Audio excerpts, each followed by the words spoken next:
So what's up mga ka-trackers, no? So doon sa mga kapwa ko trackers na baguhan, no? Baka or nagtataka kayo bakit hindi parehas po yung oras natin, no? So nagbago po to kaninang madaling araw, no? So babaguhin po natin. So dito po sa takon natin ay 15 and 13. So ibig sabihin alas 3 na ng hapon mga ka-trackers, no? Pero sa cellphone natin ay alas 2 pa lang ng hapon, alas 2:11. So dito alas 2:12 na, late ng isang minuto tong ano ko. So ganito lang po yung pagbago natin mga ka-trackers, no? Sa mga baguhan pa lang po, sa mga bagong dating, sa mga hindi pa alam, no? Kailangan po nating itugma natin to sa cellphone dahil ang cellphone updated. So ito, ganito lang po ang pagbago mga ka-trackers, no? I-okay nyo lang po. Okay. Arrow down 1, hanapin nyo lang yung entry vehicle.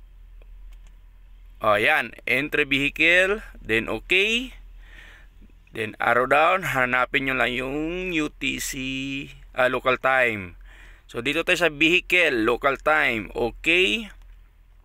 So ngayon, para magbago, gawin nating 14, ibig sabihin alas 2, military time kasi yan. So i-arrow down mo lang. Ayan. So ayos na mga ka-trackers, no? 14. Dito sa cellphone natin, late yata isang minuto, 2 minuto. So okay na yan mga ka-trackers, no? I-okay mo lang, entry stored. Ayan. Ganyan lang mga ka-trackers ang pagbago. So inuulit ko mga trackers, yan bago na.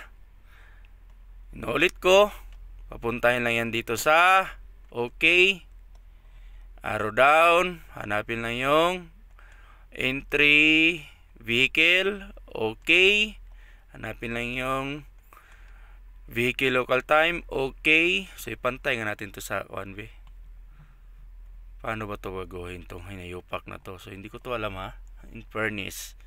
So yan na yung siguro setup ng ano natin. So yun na lang yung mga ka-trackers, okay mo lang yan, tapos okay na. Ayan. Pero try nga natin na baguhin talaga, be. Itugma ko sa cellphone ko, yung cellphone yung ano ko, late. Hindi natin alam, no? So wala na talaga. So yun na yun mga ka-trackers. Okay na yun mga ka-trackers, no? Ayan, 14:15 na. So delay sa cellphone ko ng isang minuto lang naman mga ka-trackers, eh. So yun lang yung pagbago mga ka-trackers, no? Sana'y nakatulong sa inyo mga ka-trackers. So ganun lang kasimple. Maraming salamat sa inyong lahat. And ingat po tayo sa bawat biyahe natin.